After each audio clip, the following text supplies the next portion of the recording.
네, 안녕하세요, 친구들. 오늘도 즐거운 실용경제 시간 시작해 보도록 하겠습니다. 오늘 우리 벌써 10차시까지 왔습니다. 네, 생각보다 많이 왔죠? 벌써 10번째 수업 시간인데요. 오늘은 보험과 연금이라는 주제로 좀 얘기를 해 보려고 하고요. 친구들 마음의 준비 되었을 거라고 생각합니다. 저도 지금 최근에 발을 다쳐가지고 보험에 대해서 또 연금에 대해서 할 말이 정말 많습니다. 그래서 함께 얘기 나눠보고 가도록 할게요. 자, 우리 먼저 목차 살펴볼 거고요. 오늘 두 가지 오늘 간략하게 준비했습니다. 위험 관리의 필요성과 보험이란 주제로 먼저 보험이 왜 필요한지, 위험 관리는 왜 필요한지 먼저 얘기를 해볼 거고요. 다음 두 번째로 미래생활과 연금이라고 해서 미래생활, 이 노후를 얘기하죠. 그래서 내가 지금 일을 하는 것들을 마치고 났을 때 그 이후에 어떻게 살아갈 것인가, 그것에 대해서 연금과 함께 더불어서 얘기를 해보도록 하겠습니다. 자, 우리 오늘 수업 시작하기 전에 제가 10차시에 들어가면서 좋은 문구 또 하나를 가지고 왔습니다. 어차피 인생은 장애물 경기이다. 하루하루 살아가는 것은 드라마의 연속이고 장애물을 하나 뛰어넘고 이제 됐다고 안도의 한숨을 몰아쉴 때면 생각지도 않았던 또 다른 장애물이 나타난다. 라는 안타깝지만 진리죠. 진실입니다. 이런 이제 문구를 좀 가지고 왔고요. 우리나라의 정말 유명한 영문학자, 우리나라 최고의 영문학자라고 유명하신 장영희 박사님의 그런 문구를 가지고 와봤습니다. 사실 저도 느껴지는 게 많아서 좀 가지고 와봤고요. 저도 사실 지금 갑자기 급작스럽게 발을 다치게 되면서 지금 거의 일주일째 깁스를 하고 있는 상태이고요. 이러다 보니까 정말 인생이 내 마음 같지 않구나, 내 뜻대로 되지 않는구나, 하루하루 살아가는 것이 내 마음대로 되는 것이 하나도 없구나, 이런 것들을 느끼게 됩니다. 그리고 심지어는 이런 것들이 이제 좀 끝났구나 하고 약간 안도의 한숨을 쉴 때면 또 다른 문제가 갑자기 확 튀어나오기도 하죠. 그래서 이런 상황 속에서 우리가 어떻게 인생에서 뜻하지 않았던 어려움들을 좀 대처할 수 있을 것인가, 그런 얘기들, 오늘 그런 생각들을 좀 해보려고 합니다. 자, 그래서 오늘 첫 번째 주제가 바로 방금 얘기했던 문구와 관련된 위험 관리의 필요성과 보험에 대해서 얘기를 좀 해보려고 하고요. 저 보험 하려고 온 건 아니고 친구들 보험이 왜 필요한지, 위험 관리가 왜 필요한지 이런 것들 얘기해 보려고 합니다. 자, 그래서 이제 여러분 가지고 있는 학습지에 지금 함께 그 교과서 내용을 실어봤는데요. 교과서 내용 함께 확인하면서 정리하고 가도록 할게요.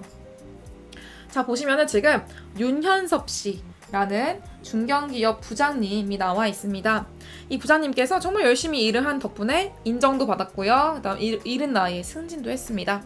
월급도 적지 않게 받고 있다, 이렇게 얘기를 하고요. 심지어 지금 가지고 있는 아파트에서 1남 1녀를 키우는데 큰 어려움이 없게 잘 살고 있다.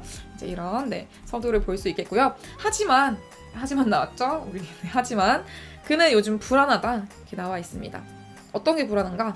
사고와 질병 등 누구나 인생살이에서 겪을 수 있는 위험이 있기 때문에, 그리고 또 언제까지 이런 지금 같은 생활을 할 수 있을지 모르기 때문에 걱정도 된다, 이런 얘기들을 좀 나와 있고요.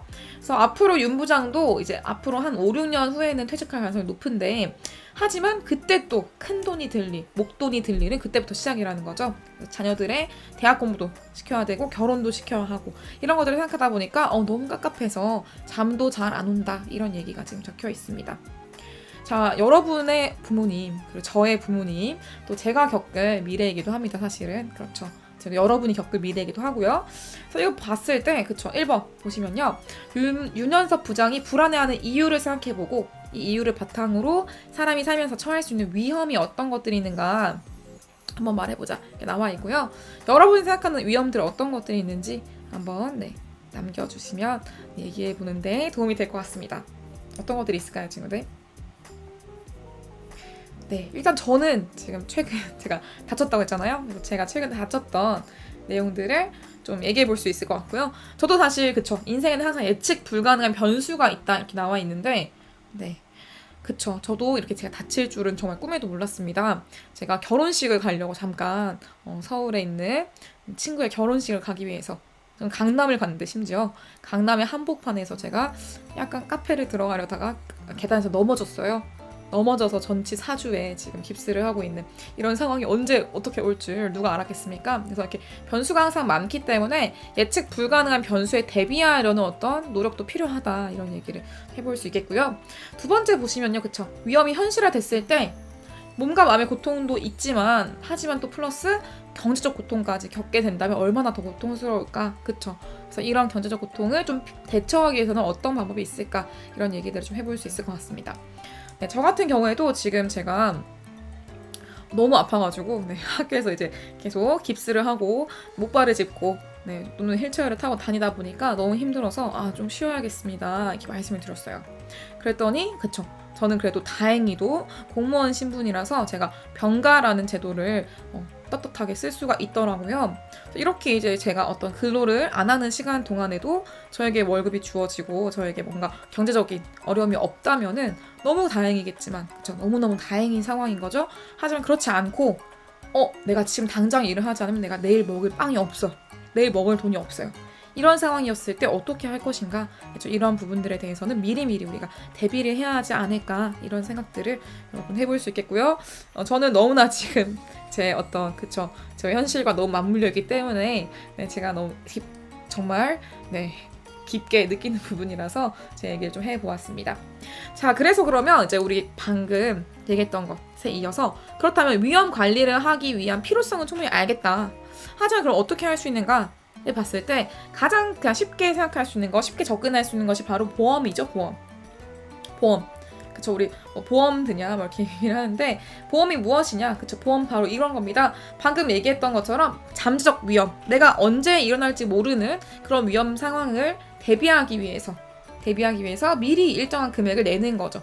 보험료를 일정한 금액을 일정한 정기적인 그런 텀을 두고서 한 달에 얼마, 아니면 몇 달에 얼마 이런 식으로 내는 거죠. 그래서 얘를 적립해 뒀다가 실제 손실을 입는 사람이 나타났어요. 이 사람에게 일정 금액을 보험금으로 주어서 보상하는 그런 제도다 라고 할 수 있겠고요. 사실 보험은 저는 개인적으로 생각했을 때는 어떻게 보면은 굉장히 좋은 제도이긴 합니다. 좋은 제도입니다. 그래서 보험료를 냈을 때 내가 보험금을 타게 되는 어려운 상황이 생겼다면은 좀 정말 힘든 상황에서 좀 약간 경제적인 도움을 받을 수 있는 것이고요. 또 반대로 그쵸, 보험금을 열심히 냈는데 보험료를 받을 만한 내가 아픈 상황이 오지 않았어요. 그러면 내가 아프지 않았으니까 다행인 것이고, 그쵸, 윈윈이라고 볼 수도 있겠는데요. 하지만 여기서 이제 그쵸, 우리가 생각해야 될 것은 이 보험료와 보험금 정도가 적절한가, 지금 나의 어떤 소비와 나의 수입에 비추어 봤을 때 적절한가, 요것은 항상 비교를 해보아야 할 것 같습니다. 자, 그래서 이제 보험은 다양한 종류가 있습니다. 보험에 대해서 간단하게 좀 알아두시면 여러분이 나중에 여러분 정말 사회생활을 할 때 좀 도움이 될 수 있을 것 같아요. 일단 크게 두 가지로 나눠볼 수 있는데요. 일단 민영보험이 있고요. 그 다음 사회보험이 있습니다. 민영보험은 보험회사가 가입자를 모집해요. 그래서 손실을 입은 사람에게 직접 회사가, 그쵸, 사기업이죠. 사기업이 보험을 제공하는 것이다. 이렇게 얘기할 수 있겠고요. 공사할 때 그거 사자죠. 사기 아니고요. 사기업입니다. 사기업.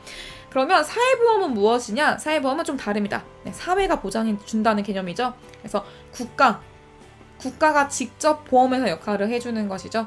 국가가 직접 보험회사 역할을 하면서 너가 다쳤어? 그럼 내가 이렇게 도와줄게. 이렇게 이제 보험금을 지급해주는 제도가 사회보험이라고 할 수가 있습니다. 자, 그래서 무섭네요, 사진이 벌써. 실제로 손실이 입는 것은 사실은 보험 가입자 중에서 소수 일부에 불과하기도 합니다. 하지만 이때 이 소수에게 주는 보험금은 보험회사가 전체 보험 가입자에게서 받아놓은 보험료에서 충당을 하고 주기 때문에 보험회사는 해당 보험에서 발생할 수 있는 위험의 크기를 일단 미리 측정을 해놔야 돼요. 그래야지만 보험회사도 파산하는 일이 없겠죠. 만약에 예를 들어서 보험회사가 정말 보험을 너무너무 잘 가입을 시켜주고 아무한테나 대다수의 사람들에게 보험금을 막 지급을 했어요. 위로금을 지급했어요. 그러면 보험회사는 오히려 마이너스, 적자로 손실을 입을 수도 있습니다. 그래서 보험회사는 항상 요 퍼센테이지, 위험의 크기를 굉장히 세심하게 공부를 하고요. 굉장히 세심하게 이제 연구를 하고 통계를 내고 해서 딱 적절한 퍼센테이지, 보험회사에게도 손실이 나지 않을 정도의 적절한 퍼센테이지를 정하게 됩니다. 그래서 그에 대한 비용을 이제 충당하고도 남을 정도가 되었을 때 그 보험료를 책정해서 부과하게 되는 것이죠. 그래야지만 그쵸, 보험회사도 사실 사기업이기 때문에 먹고 살 수가 있는 것이 되겠죠. 그래서 실제로 보험을 짜는 사람들, 보험을 이렇게 만드는 사람들이 제일 똑똑합니다. 사실 제일 똑똑해요. 이 모든 가능성들을 다 예측할 수 있어야 되기 때문이죠. 그래서 이제 방금 얘기했던 사회보험과 민영보험의 차이점을 조금 더 자세히 살펴볼 건데요. 보시면 사회보험은 일단 사회보장 정책, 우리 국가가 어떤 국민들을 보호해준다라는 이 정책의 주요 수단이 되기도 합니다. 그래서 국가가 사업자가 되겠고, 그래서 국민들을 강제로 모두를 다 가입시키는 것이 사회보험이다 라고 한다면요. 반대로 민영보험은 어때요? 방금 얘기한 것처럼 보험회사가, 그쵸, 사기업이 사업자가 되어서 개인이 내가 가입할지 말지, 가입 여부를 선택할 수 있는 것이 바로 민영보험이라고 할 수 있습니다. 네. 그리고 또 두 번째 유형 분류가 있습니다. 두 번째 유형 분류는 그쵸, 생명보험과 손해보험이라고 나눠져 있어요.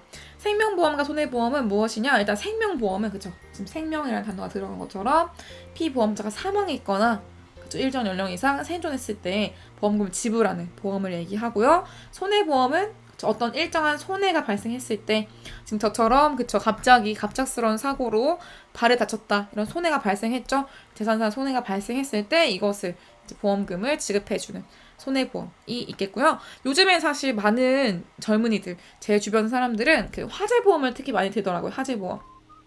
과거에는 사실 이걸 많이 들지 않았어요. 근데 제 주변에서도 이제 친한 선생님 중에 한 분이 집에 갑자기 불이 난 거예요. 예전 한 몇 년 전에 김치냉장고에서부터 비롯된 불들이 굉장히 사회적으로 문제가 됐었던, 이슈가 됐었던 적이 있었는데 불이 난 거예요. 근데 이 화재보험이 없으니까 아무런 보상을 받을 수가 없는 겁니다.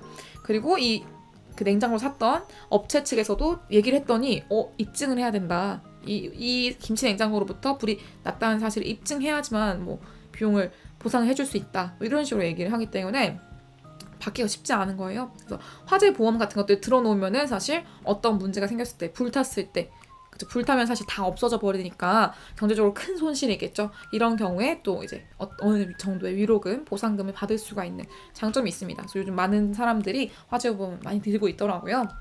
그래서 한번 그쵸, 여러분들도 나중에 한번 고려해 보실 수 있겠고요. 또 종신보험과 정기보험이라는 두 가지 유형도 구분해 볼 수가 있어요.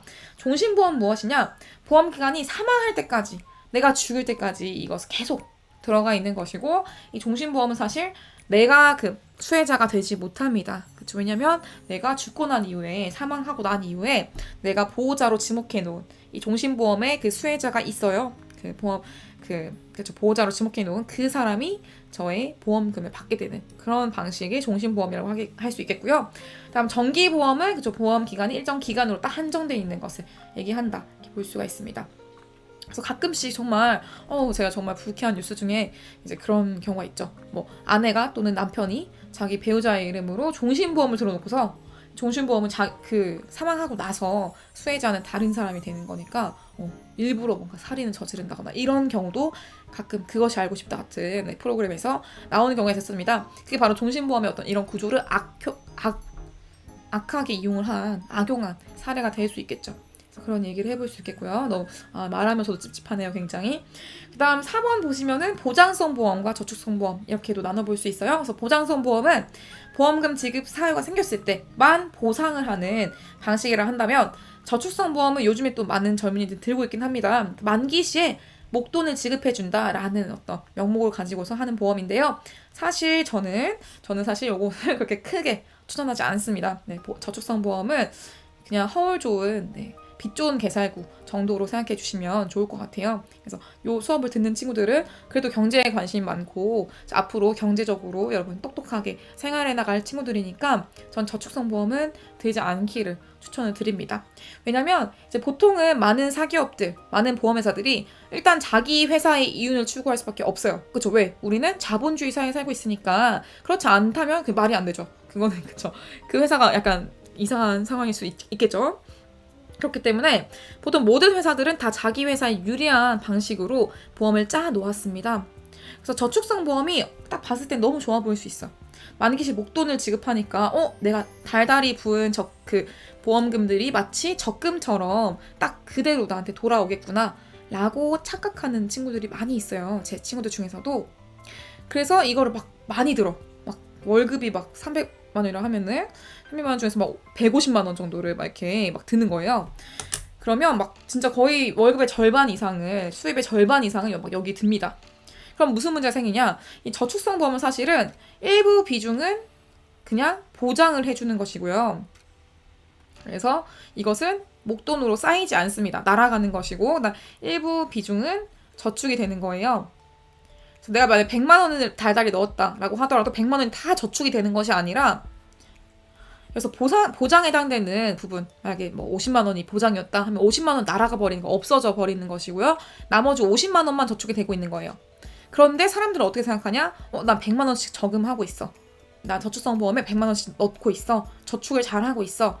나는 그쵸. 뭐 1년 지나면 1,200만 원이 모였을 거야. 하지만 실제로 까보면은 1년 지나도 600만 원밖에 남지 않은 거죠. 그래서 이런 상황이 올 수 있기 때문에 저축성 보험 절대로 하지 마시기를 저는 추천을 드리고요.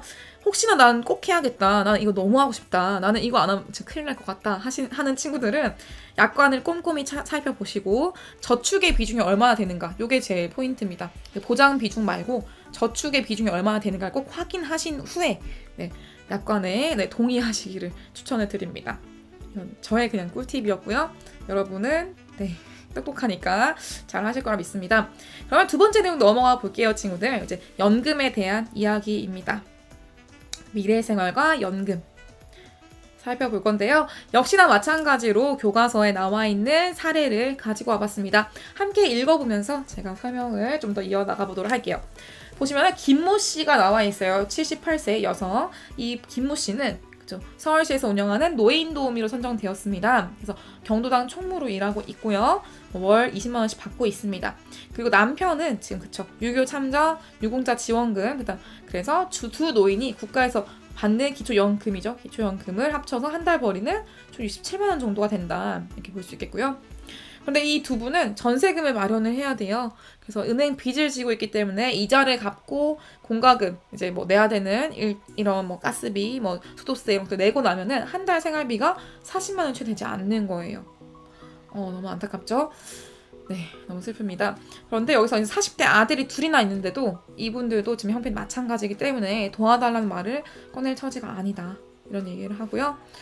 네, 그래서 김씨, 이 노인 한 분 어머니께서 이제 우리도 싱싱한 생선 같은 거 먹고 싶은데 형편이 되지 않아서 자주 먹지 못한다. 그쵸? 허리가 아픈 남편은 또 병원도 잘 가보지 못했다. 이런 얘기를 하고 있고요. 저는 너무 슬프네요. 너무 슬픕니다.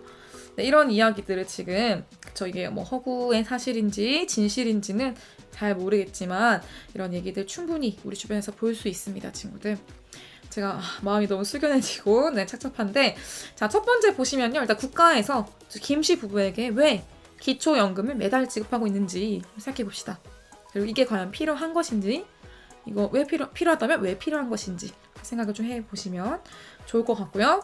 다음 두 번째로 김씨 부부가 과거의 젊은 시절로 돌아갔다고 가정했을 때 이분들이 지금 너무 힘들잖아요. 지금 먹고 싶은 생선 한 마리 못 먹고 있는 이런 어려운 형편인데, 이런 상황, 이런 경제적 어려움에 대비하기 위해서는 어떤 것을 했으면 좋았을지 자유롭게 한번 얘기를 나눠보면 좋을 것 같습니다, 친구들.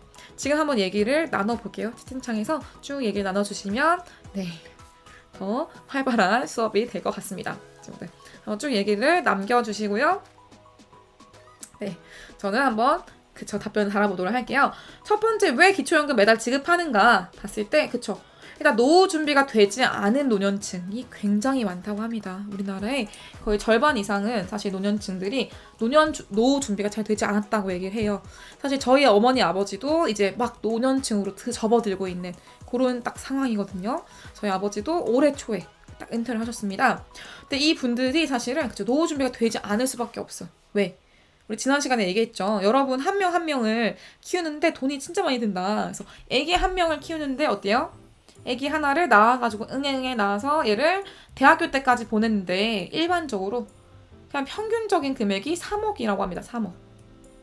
여러분 다 3억 정도의 가치를 가진, 적어도 적어도 3억. 물론 여러분은 3억보다 더 큰 가치를 가지고 있고 사실은 그쵸. 돈으로 환산할 수 없는 가치를 가진 너무나 소중한 존재들이지만 사실 부모님들에게 있어서는 3억 이상을 지금 투자한 엄청난 투자를 하신 그런 소중한 존재들이란 말이에요. 근데 이 분들이 막 이제 그쵸 열심히 벌었던 거 열심히 막 이래서 모아놨던 돈들을 이제 자녀들에게 투자를 하고 나니까 노후 준비가 되지 않은 거죠. 이런 분들 안타까운 분들을 위해서 최소한의 생계비는 지원을 해줘야 되는 게 아닌가. 그래서 이게 국가의 역할이 아닌가 하는 것이 바로 지금 첫 번째 그래서 기초연금 지급하는 이유라고 될 수 있겠고요. 그래서 최소한의 국민의 어떤 생존권을 보장한다라는 측면에서 이제 기초연금을 지급하는 게 맞다라고 저는 생각합니다. 그래서 여러분의 생각은 뭐 자유롭게 나눠주시면 되겠습니다. 그럼 두 번째, 요거는 좀 아마 다양한 답변들이 있을 것 같은데요. 여러분도 다 답변이 그쵸? 각각 생각하는 정답이 다르겠죠? 그래서 과거 이 부부가 젊은 시절로 돌아갔다고 했을 때 지금의 이 어려움을 대비하기 위해서는 어떤 것을 했으면 좋았을지 한번 생각해 볼 수 있겠죠. 어떤 것들이 있을까? 보시면 그쵸. 저는 첫 번째로 일단 중요할 것 같습니다. 일단 생애 주기라는 게 있어요. 우리가 응행을 태어나서 초등학교, 중학교, 고등학교, 대학교 나온 다음에 그쵸. 일을 하기 시작하고요. 어느 좀 나이가 되면은 또 결혼을 할 수도 있고 안 할 수도 있죠. 그리고 또 아기를 낳을 수도 있고 안 낳을 수도 있을 텐데 그런 어떤 큰 목돈이 드는 행사들 이 딱딱딱 있단 말이에요. 그런 큰 행사들 예를 들어서 대학 입학이라든지 결혼 자금이라든지 그런 큰 목돈이 드는 행사들이 있을 때 이런 경우에 지출 어느 정도 또 좀 나의 어떤 수입 수준에 맞춰서 통제를 잘 했는지 중요할 것 같고요.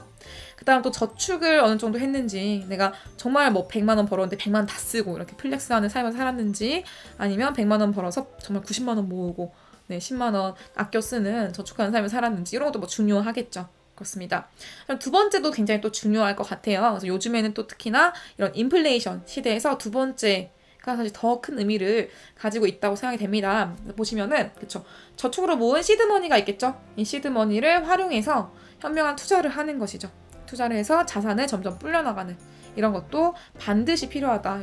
여러분의 세대에서는 반드시 더더욱 필요합니다. 그래서 여러분 지금 이렇게 경제를 일찍 공부하는 게 얼마나 다행인지 모릅니다. 경제는 무조건 일찍 공부하고 많이 열심히 꾸준히 끝까지 공부를 해야 된다 이렇게 볼 수가 있겠고요. 노후 준비가 필요한 이유 그래서 좀 간단하게 정리를 하자면은 이렇게 얘기해 볼 수 있겠습니다. 그렇죠. 우리 수익은 대다수가 사업소득 또는 노동소득에 기대어 있는데 그 중에서 갑자기 내가 사업이 망했다 또는 내가 몸이 아파가지고 일을 하지 못하게 됐어. 이럴 때 어떻게 생활비를 마련할 수 있을까? 이게 문제가 되겠죠. 지금 저와 같은 상황인 거죠. 자, 이럴 때 도움이 되는 제도가 바로 연금제도라고 할 수 있겠습니다. 그래서 연금제도, 현대 경제에서 노동 능력을 상실한 또는 일할 기회를 상실한 사람들에게 최소한의 생계를 보장하기 위해서 그쵸? 소득의 일부를 적립해서 나중에 일을 할 수 없는 노후가 되었을 때 얘를 조금씩 주는 연금제도가 있습니다. 이것도 역시 마찬가지로 보험처럼 국가가 운영 주체인 공적연금제도와 그다음 민간이 운영 주체인 사적연금제도로 나눠져 있다 이렇게 얘기를 해볼 수 있겠고요. 자, 공적연금제도와 사적연금제도를 좀 비교를 해보도록 할게요. 네, 글이 많죠. 네, 간단하게 보시면요. 공적은 일단 뭐야? 일단 국민을 대상으로 하는 국가가 하는 거라 했죠. 국가. 사적연금제도는 사설기관이 이제 하는 것이라고 볼 수 있겠고요. 그다음 공적연금제도는 일반 국민을 대상으로 하는 국민연금제도 그리고 특수직 종사자를 대상으로 하는 군인연금 또는 공무원연금 또는 사립학교 교원연금제도 같은 것들이 있습니다. 저는 사실 국민연금에 들어가 있지 않아요. 왜냐면 저는 공무원연금에 들어가 있기 때문에 저는 공무원이기 때문에 특수직 종사자인 거죠.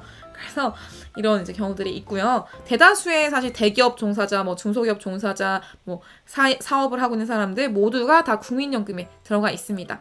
그리고 여러분 부모님 중에서 혹시 일을 안 하시는 분이 있다 하더라도 지역 가입자로 가입을 하실 수가 있으니까요. 친구들 꼭 한번 부모님께 알려주시면 더 좋을 것 같아요.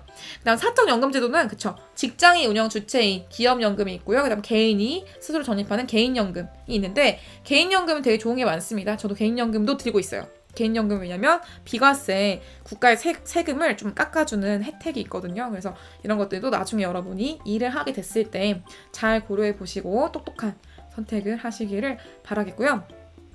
자, 그럼 국민연금제도 이제 좀 설명을 하고 가도록 하겠습니다. 국민연금 제도는 사실 여러분 많이 들어봤을 거예요. 여러분 부모님들이 거의 대다수 다 가입되어 있을 텐데요. 1988년부터 무려 시행이 됐던 것입니다. 그래서 의료보험제도가 만들어졌을 때부터 사실 함께 사회보장제도의 주축을 이루고 있다 이렇게 볼 수 있겠고요.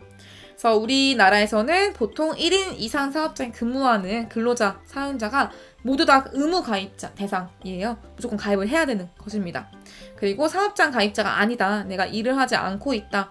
내가 전업주부이다 라고 했을 때 이런 분들은 지역가입자로 지역에서 내가 돈을 일일이 납부하면서 보험처럼 납부하면서 가입을 할 수가 있습니다. 그런데 그쵸, 이제 혜택이 있습니다. 혜택이 많죠. 방금 얘기한 것처럼 공무원, 군인, 사립학교 교직원 같은 분들은 가입 대상은 제외가 되고요. 그다음 사업장 가입자 같은 경우에 일을 하고 있는 경우에는 장점이 있어요. 표준 월소득의 9%를 본인이 내고 그다음 사업장 사용자, 그러니까 나를 고용한 고용주가 함께 내는 것이죠. 절반씩 나누어 부담하는, 그래서 좀 부담이 적은 장점이 있다고 한다면요. 지역 가입자는 본인이 전액 부담해야 되는 단점이 있습니다. 하지만 지역 가입자라도 사실은 나중에 얻는 혜택이 더 많아요. 그래서 지금 약간 50대 이상이신 부모님이 계시다. 그런데 전업주부셔가지고 국민연금이 가입이 안 돼 있으시다 하면은 꼭 반드시 이번 수업 들으시고 얘기하셔서 지역 가입자로 가입할 수 있대. 엄마, 뭐 아빠 이렇게 얘기하셔가지고 가입을 해주시면은 더 좋다라는 얘기를 해볼 수 있겠고요. 내는 돈보다 받는 돈이 더 많으실 겁니다. 그래서 그렇게 좀 추천해 주시면 좋겠고요. 자, 그래서 이제 국민연금과 개인연금 차이점 정리 간단히 하고 넘어갈게요. 네, 일단 세 가지 차이점이 있고요. 국민연금은 일단 물가 상승률을 반영한다. 그다음 개인연금은 하지만 현재 가치로 환산해서 연금을 산정하기 때문에 그쵸, 약정 금액만을 지급한다 이렇게 볼 수 있겠습니다. 그래서 국민연금은 인플레이션이 쉽게 말하면 반영되는 거죠. 근데 개인연금은 인플레이션 반영이 안 된다는 것입니다. 네, 되지 않는다는 것이죠. 그래서 이렇게 봐주시면 되겠고요. 네, 그래서 일반적으로 일반 개인연금보다 국민연금이 훨씬 더 비용이 더 많다. 받는 수령 금액이 훨씬 많다. 그래서 여러분의 부모님 중에서 혹시 전업주부이신 엄마, 아빠가 있으시면은 꼭 반드시 지역 가입자라도 가입하시기를 추천을 해주시면 좋겠고요. 그다음 두 번째로 국민연금은 사망 시까지 평생 받는 것이고요. 사후에는 생계를 함께한 배우자, 자녀 등 유족에게 유족연금도 지급할 수가 있습니다. 하지만 개인연금은 일정 기간 또는 평생 지급 중에 선택할 수 있고 사망할 경우에는 지정한 분에게만 약정 금액이 지급된다. 이런 차이점이 있겠고요. 다음 마지막으로 개인연금은 중도 해지가 가능합니다. 국민연금은 불가능하기 때문에 국민연금은 사실 그쵸, 중간에 해지를 할 수 없어요. 그래서 여러분 부모님 중에서도 혹시나 가입을 하시고서 나중에 안 될 것 같다, 이거 못 낼 것 같다 하시면은 차라리 안 가입하시는 게 나을 수도 있습니다. 그래서 중간 해지는 쉽지 않다 볼 수 있겠고요. 그래서 중간에 국민연금 정말 열심히 내다가 내가 갑자기 이민을 가게 됐어, 미국으로. 그러면 국외 이주를 했다. 이때는 그쵸, 일시금으로 한꺼번에 받을 수도 있다. 이런 얘기를 볼 수가 있습니다. 그래서 이제 보시면요, 국민연금 제도가 왜 필요한가, 그리고 개인연금 제도에 가입할 때는 어떤 걸 고려해야 될까 한번 생각해 봐주시면은 좋겠고요, 친구들. 이거는 제가 답을 달지 않고 넘어가도록 할게요. 방금 얘기했던 것들에 답이 다 나와 있었던 것 같아서 답을 달지 않았습니다. 자, 그럼 이제 오늘 또 길게 달려왔는데요. 오늘 마지막 내용 정리하기 전에 제가 또 여러분에게 피가 되고 살이 되는 좋은 부잣집 이야기를 가지고 왔습니다. 바로 경주의 최부잣집이라고 하는 정말 유명한 부잣집이에요. 이 최부잣집이 300년 동안 무려 300년 동안 부유함을 잃지 않았다라고 하는데요. 이 비법들을 한번 살펴보고 여러분의 삶 속에서도 한번 적용해 보시면 좋을 것 같아요. 살펴보고 갈게요. 1번, 부를 유지하기 위한 최소한의 지위만 갖는다. 지위에 너무 욕심내지 않는다는 거죠. 2번, 아랫사람과 상호 존중하는 관계를 맺는다. 3번, 함께 일하고 일한 만큼만 가져간다. 4번, 군림하지 않고 경영하는 중간 관리자를 세운다. 5번, 들어올 것을 헤아려서 나갈 것을 정한다. 네, 좋은 말이죠. 그 다음 6번, 사회적 책임을 저버리지 않고 받은 만큼 사회에 환원한다. 요즘 굉장히 많이 강조되고 있는 것 중 하나고요. 7번, 때를 가려서 정당한 방법으로 재산을 늘린다. 너무 좋은 말인 것 같습니다. 다음 8번, 지나치게 재산을 불리지는 않는다. 네. 그리고 9번, 근검절약의 정신을 실천한다. 10번, 이루기 어려운 일일수록 자신을 낮추고 겸손한 마음으로 행한다. 그리고 11번 주변에 사람이 끊이지 않게 하고 항상 후하게 대접한다. 12번 자신을 낮춰서 상대가 경계하지 않도록 한다. 13번 덕을 베풀고 몸으로 실천한다. 14번 2등을 위해서 1등만큼 노력한다. 15번 가치 있는 일을 위해서는 모든 것을 기쁘게 버린다. 이런 얘기가 있습니다. 사실 마지막 얘기 정말 중요한 것 같고요. 사실 그쵸, 쭉 읽어보시면은 뭐 부자가 되기 위한 비법이라기보다는 정말 더 아름다운 삶, 더 좀 그쵸, 윤택한 삶, 더 마음이 넓은 어떤 그냥 아량이 느껴지지 않나요, 친구들? 그래서 더 후한 삶을 살기 위해서 더 내가 가진 것을 막 집착하는 삶보다는 남에게 나눠주는 삶을 살기 위해서 이런 태도를 갖춰야 되는 것이 아닐까 이런 생각을 합니다. 그래서 이제 오늘 10차시는 이렇게 이제 정리를 해보고 마치려고 하고요. 오늘 과제는 친구들 따로 없습니다. 오늘은 모의 그 주식 투자 어플 여러분 일주일간의 성과를 캡처해서 저한테 보내주시면 되겠고요. 마지막 마치면서 또 명언 가지고 왔습니다. 로엘 토머스의 명언인데요. 자신이 할 수 있다고 생각하는 것보다 매일 조금씩 더 하라 라는 말입니다. 내가 할 수 있는 양만큼 하는 것은 사실은 누구나 할 수 있는 것이죠. 그래서 지금 이제 기말고사 기간이 들어가기도 하고 하다 보니까 이런 얘기를 가져왔습니다. 조금만 더 해볼까? 조금만 더, 한 번만 더 공부, 한 번만 더 볼까? 이제 이런 자세로 하나하나 하다 보면은 여러분의 뜻하는 바를, 꿈을 이루는 날이 언젠가 올 것이라고 믿습니다, 친구들. 오늘도 고생 많았고요. 오늘 정말 수고했습니다. 다음 시간에 또 건강한 모습으로 보도록 할게요. 네, 수고하셨습니다. 안녕.